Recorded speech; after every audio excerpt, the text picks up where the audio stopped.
Ukraine रूस की जंग की वजह से न्यूक्लियर विनाश की आशंका खत्म ही नहीं हो पा रही है। उल्टा इस आशंका को प्रेसिडेंट पुतिन ने और गहरा दिया है। दरअसल पुतिन उस मरमांस्क की यात्रा पर पहुंचे हैं जिसे फिनलैंड और स्वीडन और नॉर्वे का न्यूक्लियर खौफ माना जाता है। और दूसरी तरफ आर्कटिक में भी न्यूक्लियर हलचल बढ़ने के संकेत मिल रहे हैं, जिसकी वजह से आशंका बढ़ गई है कि प्रेसिडेंट पुतिन महासंग्राम की नई रणनीति को जमीन पर उतारने के लिए कदम आगे बढ़ा चुके हैं। अब यह कदम किस दिशा में है, इस रिपोर्ट में देखिए। कोला न्यूक्लियर पावर प्लांट उत्तर पश्चिमी रूस के लिए ऊर्जा का वो स्रोत जो अब तक नॉर्वे, फिनलैंड और स्वीडन के भी कुछ हिस्सों को रोशन करता रहा है। लेकिन यही प्लांट एक ही पल में संदेह के घेरे में आ गया।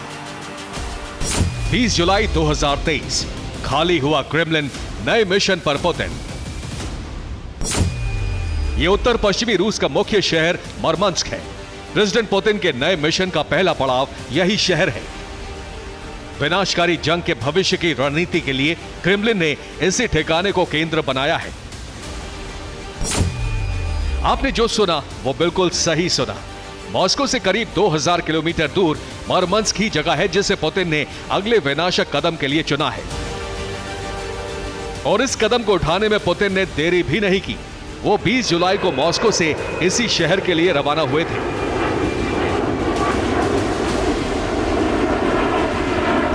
लेकिन इस शहर में कदम रखते ही उन्होंने अपने नए मिशन के तहत मरमंस्क पेनिनसुला में मौजूद कोला न्यूक्लियर प्लांट की तरफ रुख कर लिया। हालांकि पुतिन का दौरा अचानक नहीं हुआ, बल्कि ये क्रेमलिन के प्लान में शामिल था। लेकिन सवाल यह है कि आखिर पुतिन अचानक कोला न्यूक्लियर प्लांट क्यों पहुंचे? क्या कोला प्लांट को जंग का न्यूक्लियर सेंटर बनाने की तैयारी है? क्या पुतिन के न्यूक्लियर टारगेट पर नया नेटो देश है? और क्या क्रेमलिन की तरफ से न्यूक्लियर जंग की तैयारी शुरू कर दी गई है?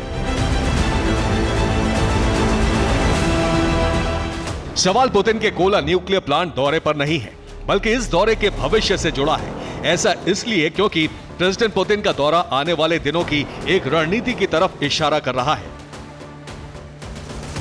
वो रणनीति क्या है, यह भी हम आपको दिखाएंगे। लेकिन पहले जिस मरमंस्क पेनिनसुला में इस वक्त पुतिन है, उससे खतरा कैसे खड़ा हुआ है, इसे समझ लीजिए।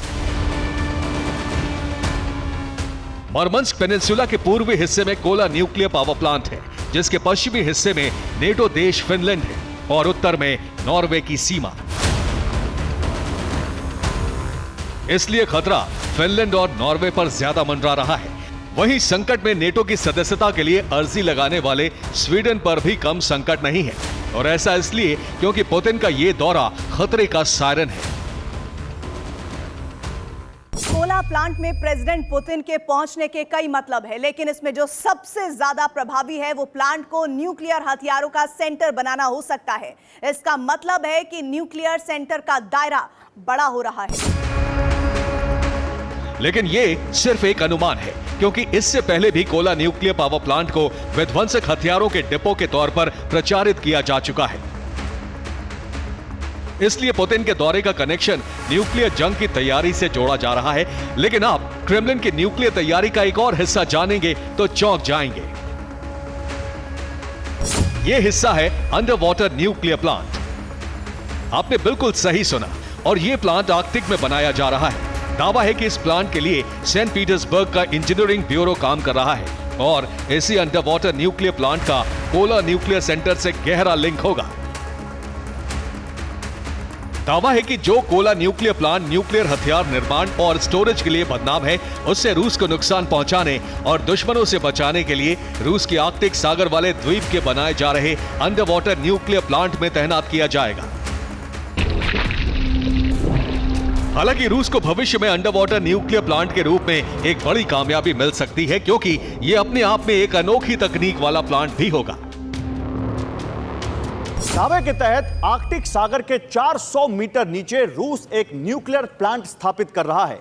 दावा यह किया जा रहा है कि इसे एक पायलट प्रोजेक्ट के तौर पर स्थापित किया जा रहा है, जिसके बाद और भी न्यूक्लियर प्लांट समंदर के नीचे से ऑपरेट होंगे।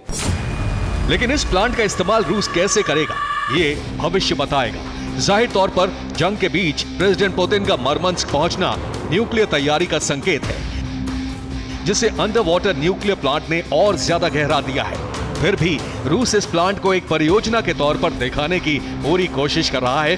अब क्या है परियोजना, इसे भी जान लीजिए। रूस के अंडर वाटर न्यूक्लियर प्लांट का डिजाइन कुछ ऐसा होगा।